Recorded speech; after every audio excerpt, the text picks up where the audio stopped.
Hello everyone, आज है 9 अप्रैल और इस सेशन में द हिंदू एडिटोरियल का वोकेबलरी कवर करते हैं। तो चलिए सेशन स्टार्ट करते हैं। जल्दी से वीडियो को लाइक कर दीजिए और अभी तक चैनल को सब्सक्राइब नहीं किए हैं तो जल्दी से चैनल को सब्सक्राइब कर लीजिए। तो चलिए देखते हैं आज का इंपॉर्टेंट वर्ड क्या क्या रहने वाला है। तो जल्दी से पेन पेपर लेके बैठ जाइए और जो भी वर्ड कवर कराया जाता है उसे नोट भी करते चलिएगा। तो फर्स्ट वर्ड है स्लैम्स। अगर स्लैम्स की बात करें तो यहाँ पे एक वर्ब है, तो वर्ड के साथ साथ हम लोग ये भी देखेंगे कि ये कौन सा पार्ट्स ऑफ स्पीच है। इसके मीनिंग की बात करें तो स्लैम्स मतलब होता है शट ए डोर, विडो और लीड फोर्सफुली एंड लाउडली। जैसे आप देखते होंगे कि जो बच्चे होते हैं वो गेट कैसे बंद करते हैं, अचानक से एकदम मारेंगे झटाक से पूरा तेजी में, ठीक है। तो स्लैम्स मतलब होता है कि तेजी बलपूर्वक किसी दरवाजे को, किसी खिड़की को बंद कर देना, तो उसको स्लैम्स बोला जाता है। यानी या फिर इसका एक और भी मीनिंग होता है पराजित करना। क्या होता है? पराजित करना। जैसे मान लीजिए कि किसी को हरा देना, ठीक है। अगर सिनोनिम्स की बात करें तो बैंक, अटैक्ड, स्कॉल्डेड या फिर ब्लास्टेड, तो ये सब इसके सिनोनिम्स हो जाएंगे। तो यहाँ पे स्लैम्स का डबल मीनिंग हो रहा है। एक तो ये कि जब मतलब तेजी से किसी चीज़ को बंद कर देना, लाइक डोर हो गया, विंडो हो गया, और दूसरा मीनिंग देखें तो इसका होता है पराजित करना, यानी कि किसी को हरा देना, ठीक है। नेक्स्ट वर्ड की बात करें तो नेक्स्ट वर्ड आपके सामने है, वर्ड है कंडक्ट। कंडक्ट यहाँ पे एक नाउन है। कंडक्ट क्या है? एक नाउन है। देखिए कंडक्ट की बात करें तो कंडक्ट वर्ड आप सुनते ही होंगे कि मतलब किसी चीज़ का आयोजन करना, ठीक है। जैसे मान लीजिए कि एग्ज़ाम कहीं ले लीजिए, तो यूपीएससी है जो बहुत सारे एग्जाम कंडक्ट कराती है, एसएससी हो गया, एनटीए हो गया, तो ये सब क्या है? ऐसा बॉडी है जो एग्जाम कंडक्ट कराता है। तो कंडक्ट मतलब बात करें तो इसका मीनिंग होता है, देखिए यहाँ पे दूसरा मीनिंग दिया गया है और भी इसके मीनिंग होता है। यहाँ पे एक मीनिंग दिया गया है, an idea that is taken to be true on the basis of probability. यानी कि जो प्रायिकता होता है, प्रोबेबिलिटी, उसके आधार पे जो आइडिया लिया गया है और उसे सही माना गया, ठीक है, उसको कंडक्ट बोलेंगे। और या फिर संचालित भी हो जाएगा। क्या होता है? संचालित। तो हम लोग यहाँ पे जो ये बात कर रहे थे यूपीएससी का, एसएससी, एनटीए का, तो ये क्या करते हैं? कंडक्ट कराती है एग्जाम, यानी कि उसे संचालित करती है, यानी कि मैनेज बोल सकते हैं, ठीक है। तो सिनोनिम्स की बात करें तो मैनेज हो जाएगा, डायरेक्ट हो जाएगा, रन हो जाएगा या फिर कंट्रोल हो जाएगा, ठीक है। तो वर्ड क्या हो गया? कंडक्ट हो गया, जो कि एक नाउन है जिसका मीनिंग होता है संचालित करना।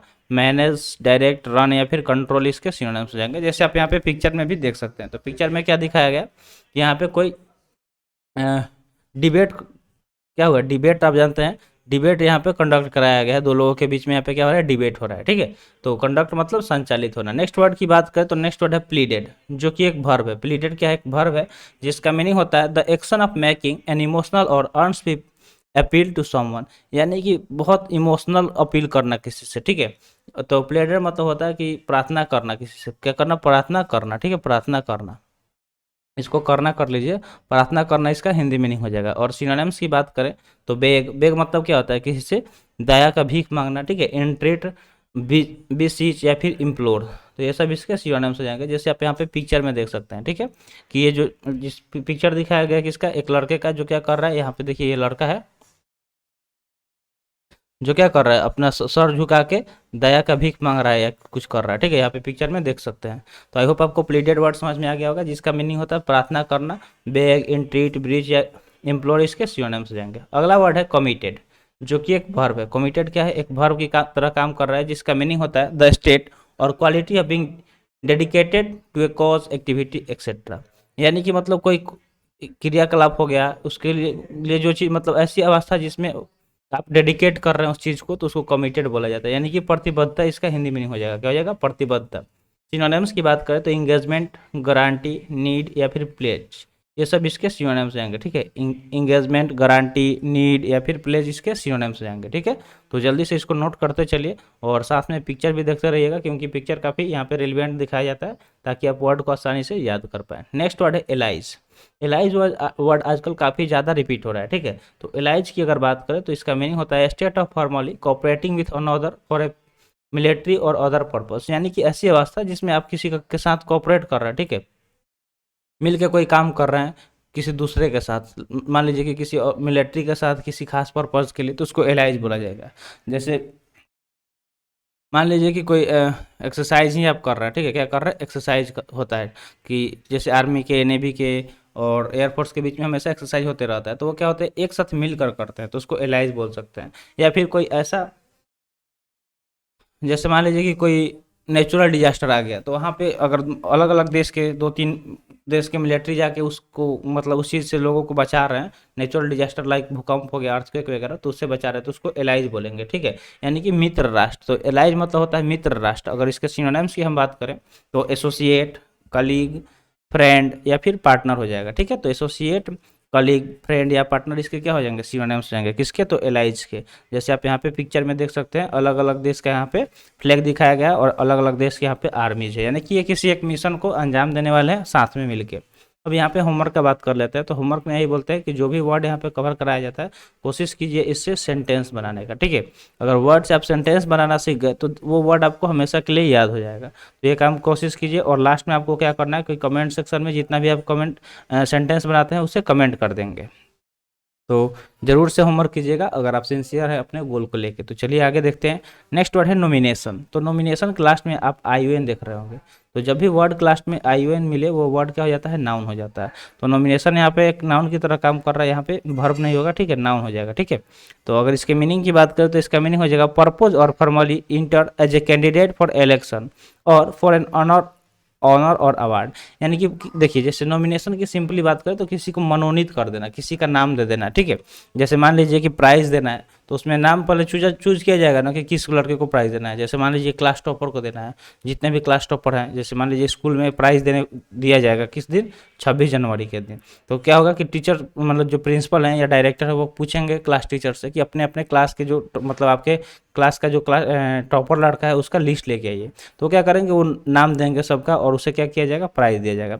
ऐसे ही इलेक्शन में होता है कि अगर आप चुनाव लड़ना चाहते हैं तो सबसे पहले आपको नॉमिनेशन कराना होता है, यानी कि अपने नाम उसमें अपना उसमें ऐड कराएंगे कि हम भी एक क्या है, कैंडिडेट है और मुझे भी इलेक्शन लड़ना है। तो वही नॉमिनेशन उसको बोलते हैं, यानी कि मनोनीत करना। इसका हिंदी मीनिंग क्या हो जाएगा, मनोनीत करना। अगर आप इलेक्शन देखे होंगे कभी, जब गांव में रहे होंगे पंचायती लेवल पे या कहीं भी, तो आप देखिएगा सबसे पहले नॉमिनेशन होता है, ठीक है। जब नॉमिनेशन हो जाएगा तो आपका नाम फिक्स हो जाएगा, यानी कि आप वहाँ पे कि आप कैंडिडेट हैं और आप इलेक्शन लड़ सकते हैं। फिर उसके बाद आपको चुनाव चिन्ह मिलता है, फिर आप प्रचार प्रसार करते हैं, उस दिन इलेक्शन कंडक्ट कराया जाता है और आफ्टर ऑल क्या होता है कि उसका रिजल्ट आता है और जो जीता है वो अपना, ठीक है। तो नॉमिनेशन मतलब क्या हुआ, मनोनीत करना। अगर इसके सिनोनिम्स की बात करें तो अप्रूव्ड, प्रपोज्ड या फिर सजेस्ट हो जाएगा, ठीक है। तो अप्रूव्ड, प्रपोज, सजेस्ट या फिर कॉल्ड हो जाएगा, ये सब इसके सिनोनिम्स हो जाएंगे। तो यहाँ पे पिक्चर में देख सकते हैं कि वही इलेक्शन वाला यहाँ पे मोस्टली बात किया गया नॉमिनेशन का। नेक्स्ट वर्ड की बात करें तो नेक्स्ट वर्ड है प्रोसिक्यूशन। प्रोसिक्यूशन की बात करें तो एक नाउन है, यहाँ पे क्या है, नाउन है, क्योंकि लास्ट में आईओएन आ गया है, तो ये चीज़ आप नोट कर लीजिएगा। इसके मीनिंग की बात करें तो इसका मीनिंग होता है the institution and conducting of legal proceeding against someone in respect of criminal charge. तो प्रोसिक्यूशन की बात करें तो इसका मीनिंग होता है कि कोई ऐसा संस्था जो कंडक्ट कर रहा है लीगल प्रोसीडिंग किसी के अगेंस्ट, जो क्या किया मतलब अगर वो कोई क्रिमिनल चार्ज उस पर लग रहा है तो उसको प्रोसिक्यूशन बोला जाएगा। यानी कि अभियोग पक्ष क्या होता है, अभियोग पक्ष इसका हिंदी मीनिंग होता है। अगर सिनोनिम्स की बात करें तो अरेन, इंडिक्ट, लिटिगेट या फिर स्यू, ये सब इसके सिनोनिम्स जाएंगे, ठीक है। जैसे आप देखे होंगे कि जब कोर्ट में सुनवाई वगैरह होता है मूवी में, तो वहाँ पे प्रोसिक्यूशन वर्ड यूज किया जाता है। तो प्रोसिक्यूशन मतलब क्या हो गया, अभियोग पक्ष। नेक्स्ट वर्ड की बात करें तो नेक्स्ट वर्ड है प्रूडेंटली। क्या है प्रूडेंटली, तो प्रूडेंटली फ्रॉड जैसा नहीं लग रहा है, इसका फ्रॉड से याद रख सकते हैं। तो यही इसका ये क्या है, एडवर्ब फॉर्म है फ्रॉड का ही। तो इसका मीनिंग होता है रॉन्गफुल और criminal deception intended to result in financial और पर्सनल गेन। यानी कि फाइनेंशियल या पर्सनल फायदे के लिए अगर किसी के साथ आप गद्दारी कर रहे हैं, धोखा कर रहे हैं, ठीक है, कुछ गलत कर रहे हैं, तो उसको प्रूडेंटली बोलेंगे। क्या बोलेंगे, प्रूडेंटली, यानी कि धोखा करना। इसका हिंदी मीनिंग क्या जाएगा, धोखा। फ्रॉड से इसको रिलेट करके याद रख सकते हैं। सिनोनिम्स की बात करें तो ब्लैकमेल, डिसीट, एक्सटॉर्शन या फिर ग्राफ्ट हो जाएगा। तो ये सब क्या हो जाएगा, इसके सिनोनिम्स। ब्लैकमेल हो गया, डिसीट हो गया, एक्सटॉर्शन या फिर ग्राफ्ट। तो देखिए एक्सटॉर्शन में आईओएन आया है, इसलिए यहाँ पे एक नाउन की तरह काम कर रहा है।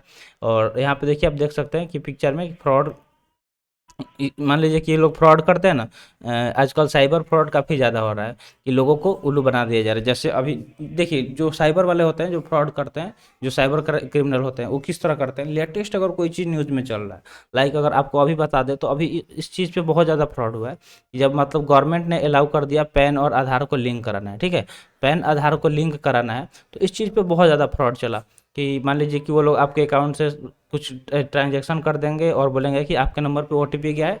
क्योंकि देखिए, क्योंकि आपको पता है कि जिसका लिंक नहीं है उसे 1000 पे करना पड़ रहा है, तो लोग जल्दी से डर गए हैं और अचानक कॉल आता है कि आपका अगर नहीं ओटीपी बताएंगे तो आपका लिंक नहीं हो पाएगा, कैंसिल हो जाएगा, फिर आपको बहुत ज़्यादा टीडीएस वगैरह चार्ज देना पड़ेगा। तो इसलिए लोग डर के क्या करते हैं कि अपना ओटीपी वगैरह शेयर कर देते हैं और उसके बाद पता चलता है कि उनके साथ फ्रॉड हो गया। तो इस चीज़ से बच कर रहना चाहिए, कभी भी किसी को किसी तरह का ओटीपी शेयर नहीं करना चाहिए किसी को भी, ठीक है। नहीं तो आपके साथ फ्रॉड हो सकता है, यानी कि धोखा हो सकता है। तो इस चीज़ से बच के रहिएगा, क्योंकि ये पर्सनल फ़ायदे के लिए आपको हम बता रहे हैं।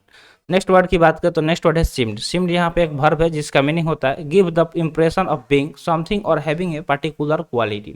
तो सिम्ड मतलब अगर नॉर्मली बात करें तो प्रतीत हुआ होता है, ठीक है, कि कोई चीज़ मतलब प्रतीत हो रहा है, कि give the impression of being something और हैविंग ए पार्टिकुलर क्वालिटी। अगर आपके पास कोई खास तरह का क्वालिटी है तो उसके वजह से आप किसी को भी इम्प्रेस कर सकते हैं, लोग आपसे इम्प्रेस हो जाएंगे, ठीक है। जैसे मान लीजिए कि आप पढ़ाई में ही हैं, पढ़ाई में आपको बहुत जल्दी से किसी चीज़ का स्क्वायर क्यूब ये सब निकाल पा रहे हैं, तो क्या हो गया, आपके अंदर एक क्वालिटी हो गया, एक फास्ट कैलकुलेशन का, कि आप बिना कैलकुलेटर के काफ़ी तेज़ी से मल्टीप्लाई डिवाइड ये सब कर पा रहे हैं। तो क्या हुआ, एक तरह का क्वालिटी हो गया, यानी कि वो उसके वजह से आप इंप्रेशन जमा सकते हैं। सिनोनिम्स की बात करें तो इम्प्लाई, लुक, शो या फिर साउंड हो जाएगा, ठीक है। इम्प्लाई, लुक, शो, साउंड इसके सिनोनिम्स जाएंगे। नेक्स्ट वर्ड की बात करें तो नेक्स्ट वर्ड है कंसील, जो कि एक वर्ब की तरह काम कर रहा है, जिसका मीनिंग होता है not allowed to be scene.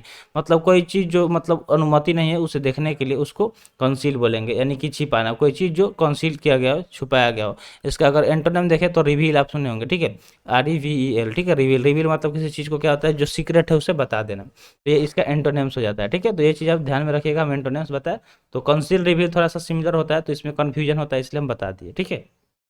Synonyms की अगर बात करें तो सिनोनिम्स क्या हो जाएगा, तो बॉडी हो जाएगा, कैमोफ्लैग हो जाएगा, क्लॉक हो जाएगा, फिर कवर हो जाएगा। तो ये सब इसके सिनोनिम्स जाएंगे, ठीक है। बॉडी मतलब किसी चीज़ को दफना देना होता है, तो कवर किसी चीज़ पे पर्दा डाल देना, क्लॉक, कैमोफ्लैग, इस सब का मतलब होता है कि किसी चीज़ को छुपा देना। जैसे यहाँ पे देख रहा है कि ये बंदा अपना फेस छुपा रहा है, ठीक है, क्या कर रहा है, अपना फेस छुपा रहा है। तो इसका मतलब हुआ कि कंसील कर रहा है, यानी कि छिपा रहा है अपना आइडेंटिटी। तो आई होप आपको सारे वर्ड समझ में आ गया होगा। तो आज के लिए इतना ही, आज का सेशन यहीं पर समाप्त हुआ। सेशन कैसा लगा कमेंट सेशन में ज़रूर बताइएगा। तो मिलते हैं फिर अगले वीडियो में। Thanks for watching. जय हिंद।